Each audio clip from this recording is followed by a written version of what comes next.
Assalamualaikum warahmatullahi wabarakatuh. Nama saya Desi Puji Rahayu dari kelas 12 MIPA 1. Baiklah, kali ini saya akan mempresentasikan tugas praktek sejarah tentang politik luar negeri bebas aktif di Indonesia.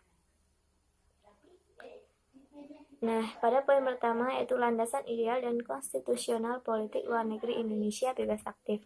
Landasan ideal dalam pelaksanaan politik luar negeri bebas aktif adalah Pancasila yang merupakan dasar negara Indonesia ini. Nilai-nilai yang terkandung dalam Pancasila dijadikan sebagai pedoman dan pijakan dalam melaksanakan politik luar negeri Indonesia. Sedangkan landasan konstitusional dalam pelaksanaan politik luar negeri bebas aktif adalah pembukaan Undang-Undang Dasar 1945 alinea pertama.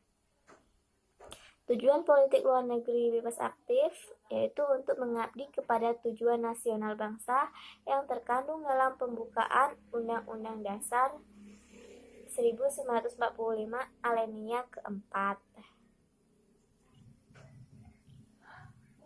Sejak masa kemerdekaan hingga Orde Lama, landasan operasional dari politik luar negeri Indonesia bebas aktif sebagian besar dinyatakan melalui maklumat dan pidato Presiden Soekarno. Beberapa saat setelah kemerdekaan dikeluarkanlah maklumat politik pemerintahan tanggal 1 November 1945 yang isinya politik damai dan hidup berdampingan secara damai, tidak campur tangan dalam urusan dalam negeri negara lain, politik bertetangga baik dan kerjasama dengan semua negara, serta selalu mengacu pada piagam PBB dalam melakukan hubungan dengan negara lain. Selanjutnya, pada demokrasi terpimpin, landasan operasional politik luar negeri Indonesia berdasarkan pembukaan Undang-Undang Dasar 1945 alinea pertama dan Undang-Undang Dasar 1945 pasal 11 dan 13 ayat 1 dan 2. Amanat Presiden yang berjudul Penemuan Kembali Revolusi Kita atau dikenal sebagai Manifesto Politik Republik Indonesia pada 17 Agustus 1959.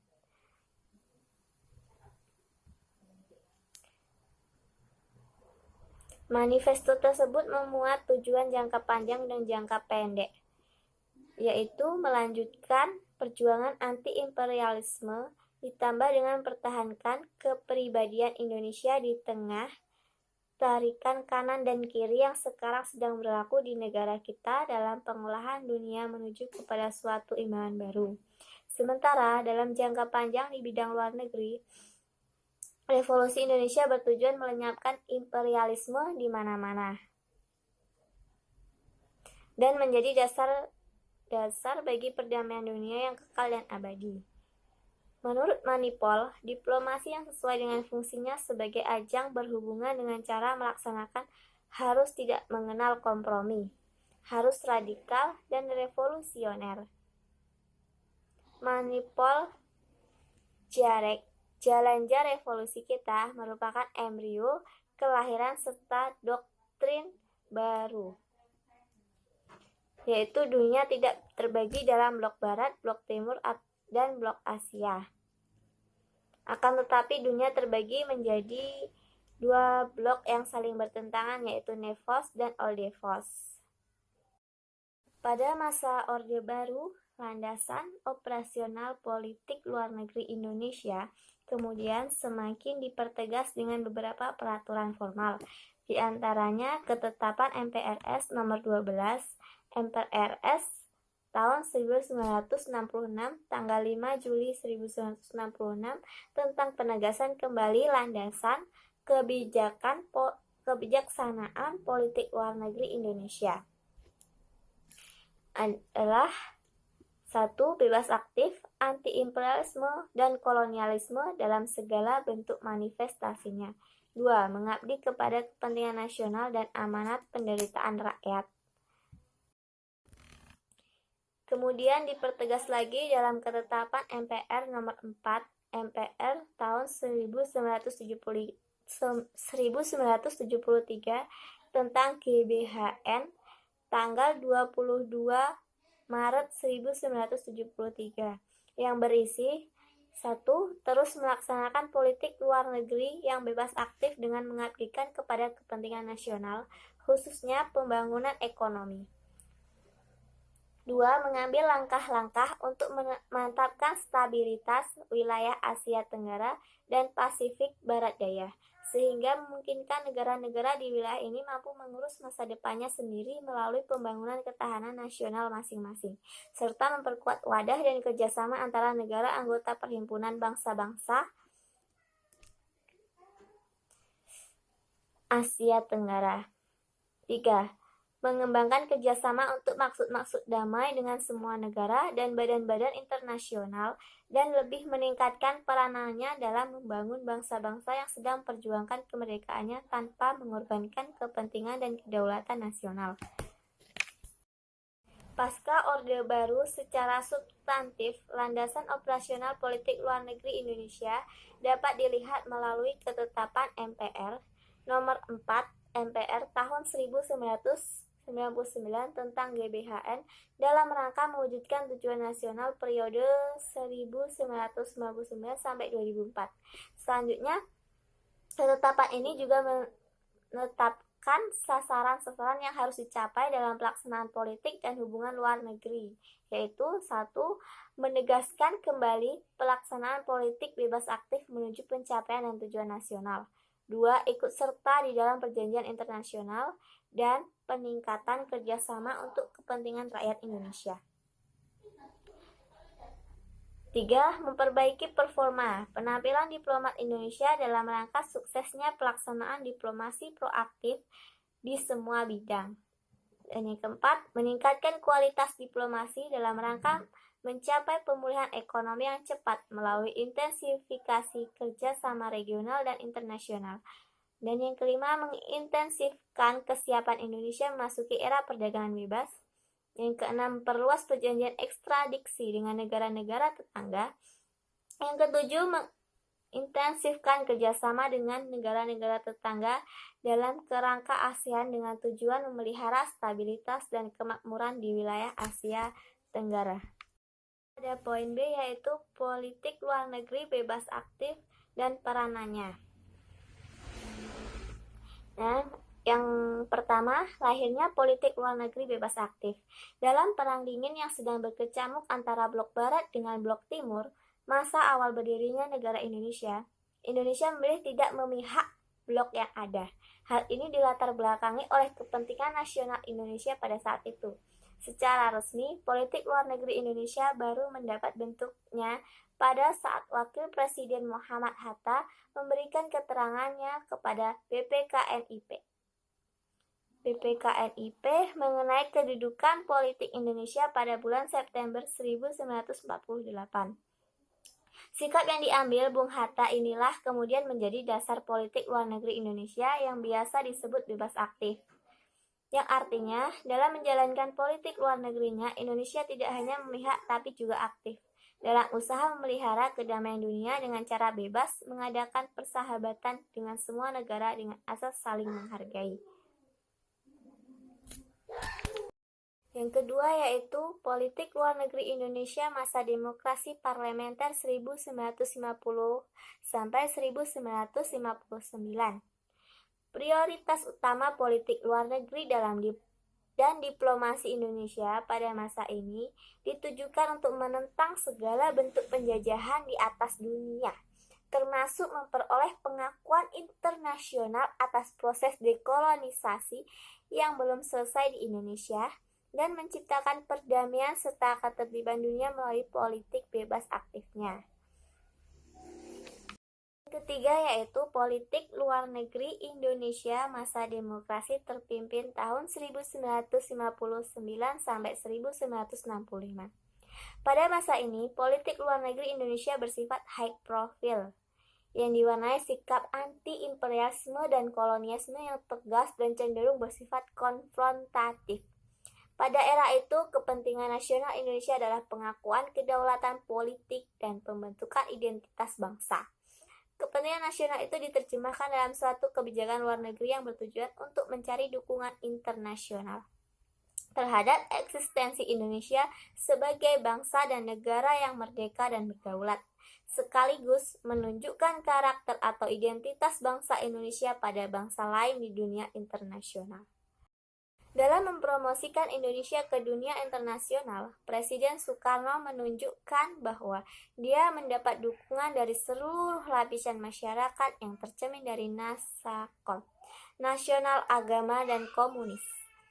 Untuk mengalahkan neokolonialisme dan imperialisme, dari sini dapat dilihat adanya pergeseran arah politik yang condong ke blok komunis.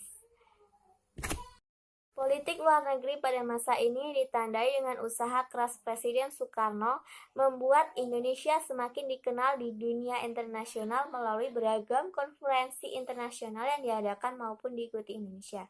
Tujuan awal dari dikenalnya Indonesia adalah mencari dukungan atas usaha dan perjuangan Indonesia merebut dan mempertahankan Irian Barat.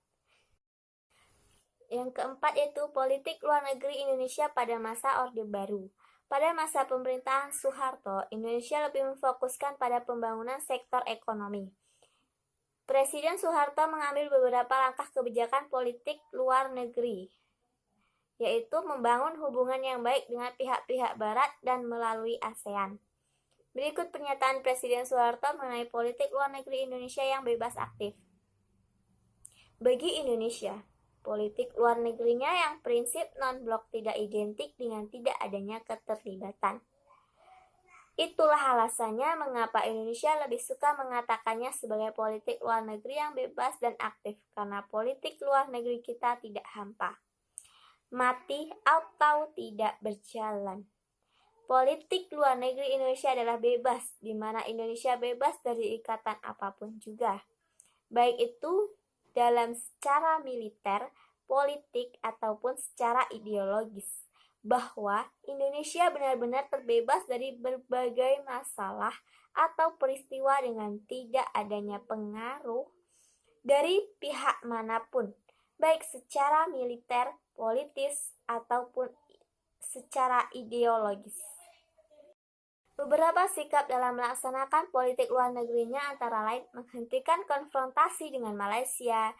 Indonesia juga terlibat aktif dalam organisasi ASEAN. Presiden Soeharto memakai kerjasama ekonomi Asia Pasifik yang disebut APEC. Indonesia juga masuk sebagai anggota negara penghasil minyak, yaitu ke OPEC.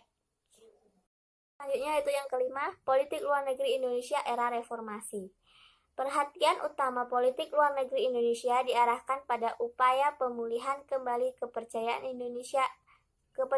dunia internasional terhadap Indonesia, serta memulihkan perekonomian nasional. Politik luar negeri Indonesia saat itu lebih banyak dipengaruhi oleh perkembangan politik domestik daripada politik internasional. Pada masa awal reformasi yang dimulai oleh pemerintahan Presiden B.J. Habibie, pemerintah Habibie disibukkan dengan usaha memperbaiki citra Indonesia di kancah internasional yang sempat terpuruk sebagai dampak krisis ekonomi di akhir era Orde Baru dan kerusuhan pasca jejak pendapat di Timur Timur. Pada masa pemerintahan Abdul Rahman Wahid, hubungan RI dengan negara-negara Barat mengalami sedikit masalah setelah lepasnya Timur Timur dari NKRI. Diplomasi pada masa pemerintahan Abdul Rahman Wahid dalam konteks kepentingan nasional, selain mencari dukungan pemulihan ekonomi, rangkaian kunjungan ke mancanegara diarahkan pada upaya-upaya menarik dukungan mengatasi konflik domestik, mempertahankan integritas teritorial Indonesia, dan demokratisasi melalui proses peran militer kembali ke peran profesional. Megawati dilantik menjadi presiden perempuan pertama di Indonesia pada tanggal 23 Juli 2001. Pada awal pemerintahannya, suasana politik dan keamanan dalam negeri lebih kondusif. Suasana ekonomi Indonesia menjadi lebih baik. Presiden Megawati lebih memperhatikan dan mempertemukan peran DPR dalam penentuan kebijakan politik luar negeri dan diplomasi. Presiden Megawati juga lebih memprioritaskan kunjungannya mendatangi wilayah-wilayah konflik di tanah air. Namun, disintegrasi nasional masih menjadi ancaman bagi keutuhan teritorial. Juga terjadi serangkaian ledakan bom di tanah air.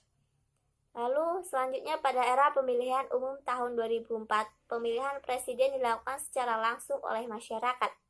Susilo Bambang Yudhoyono yang sering disebut SBY terpilih menjadi presiden pada 20 Oktober 2004. Nah, ciri politik luar negeri Indonesia pada masa pemerintahan SBY yaitu 1. Terbentuknya kemitraan strategis dengan negara-negara lain, Jepang, Cina, India, dan lain-lain. Yang kedua, terdapat kemampuan beradaptasi Indonesia terhadap perubahan-perubahan domestik dan perubahan-perubahan yang terjadi di luar negeri internasional.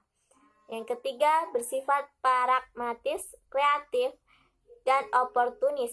Artinya, Indonesia mencoba menjalin hubungan dengan siapa saja, baik negara, organisasi internasional, ataupun perusahaan multinasional yang bersedia membantu Indonesia dan menguntungkan pihak Indonesia. Dan yang keempat yaitu konsep trust, yaitu membangun kepercayaan terhadap dunia internasional. Prinsip-prinsip dalam konsep trust adalah unity, harmony, security, leadership, property. Prinsip-prinsip dalam konsep trust inilah yang menjadi sasaran politik luar negeri Indonesia di tahun 2008 dan selanjutnya. Baiklah, mungkin hanya itu saja yang bisa saya sampaikan. Apabila ada salah kata, saya mohon maaf. Wassalamualaikum warahmatullahi wabarakatuh.